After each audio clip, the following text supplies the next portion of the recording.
Students, welcome back. आज हम discuss करने वाले हैं सिलेक्शन प्रोसेस स्टेप्स। अब देखो, सिलेक्शन प्रोसेस के डिफरेंट स्टेप्स होते हैं जिसे हम यहाँ पे वन बाय वन डिस्कस करेंगे। तो सबसे पहला स्टेप क्या होता है आपके सिलेक्शन प्रोसेस में? That is your preliminary screening. अब प्रिलिमिनरी स्क्रीनिंग में क्या होता है, लेट्स सपोज हमारी कंपनी में किसी पर्टिकुलर पोस्ट के लिए वैकेंसी थी, हमें रिक्रूटमेंट करना था उसमें, ठीक है। तो हमने क्या किया होगा, एड चलाया होगा और लोगों ने हमारी उस पोजीशन के लिए अप्लाई किया होगा, राइट। ओके, अब हमें क्या हुई होंगी, एप्लीकेशन रिसीव हुई थी। तो इस पहले स्टेप में प्रिलिमिनरी स्क्रीनिंग में हम जनरली क्या करते हैं, जितनी भी एप्लीकेशन रिसीव होती है उनको रिव्यू किया जाता है और ऐसे कैंडिडेट जो हमारी बेसिक क्वालिफिकेशन क्राइटेरिया को मीट नहीं कर पाता उसको हम क्या कर देते हैं, एलिमिनेट कर देते हैं। समझ में आ गई सबको? तो यहाँ पे क्या की जाती है, स्क्रीनिंग की जाती है एप्लीकेशंस की, ऑलराइट। ओके, फिर आता है हमारा second step, that is your selection test. एक बार हम स्क्रीनिंग कर देते हैं तो उसके बाद जो भी कैंडिडेट स्क्रीनिंग वाले स्टेज में क्या होता है, क्वालिफाई कर लेते हैं तो उन्हें दूसरे स्टेप के लिए बुलाया जाता है जो होता है सिलेक्शन टेस्ट। अब इस टेस्ट में क्या किया जाता है, कैंडिडेट के डिफरेंट तरीके के टेस्ट लिए जाते हैं, जैसे कि उनका एप्टीट्यूड टेस्ट लिया जाता है, पर्सनैलिटी टेस्ट लिया जाता है,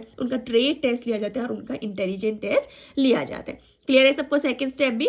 ओके, देन आता है हमारा third step, that is your employment interview. तो जो भी कैंडिडेट शॉर्टलिस्ट होता है सेकंड वाले स्टेप पे, मींस जो इन सारे टेस्ट को क्लियर कर लेते हैं उसे थर्ड स्टेज के लिए बुलाया जाता है जो कि क्या होता है, एम्प्लॉयमेंट इंटरव्यू। अब यहाँ पे डिफरेंट तरीके के इंटरव्यू लिए जा सकते हैं, जैसे कि स्ट्रक्चर्ड इंटरव्यू है। इसमें क्या होता है, कुछ pre set questions already decide किए जाते हैं कैंडिडेट के लिए। अनस्ट्रक्चर्ड इंटरव्यू भी हो सकता है जिसमें ओपन एंडेड क्वेश्चन किए जाते हैं और पैनल इंटरव्यू भी हो सकता है जिसमें जनरली मल्टीपल जो इंटरव्यूअर्स होते हैं वो कैंडिडेट को असेस करते हैं, ठीक है। तो ये कौन सा होता है, third step, that is your employment interview.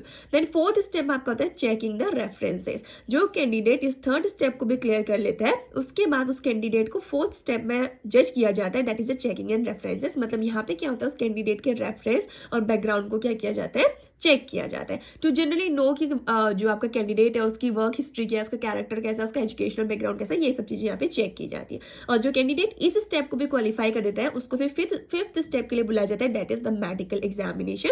और फाइनली जब कैंडिडेट मेडिकल एग्जामिनेशन को क्लियर करता है तो लास्ट स्टेप हमारे पास क्या होता है, final selection and job offer. तो जब कैंडिडेट फिफ्थ वाले स्टेप को क्या करता है, क्लियर करते हैं, तो उसके बाद हम क्या कहते हैं कि this candidate is most suitable candidate for the job. तो हम क्या करते हैं, फाइनली उसको जॉब ऑफर कर देते हैं, उसे एक लेटर ऑफ अपॉइंटमेंट दे दिया जाता है। ये थी हमारी सिलेक्शन प्रोसेस के स्टेप्स।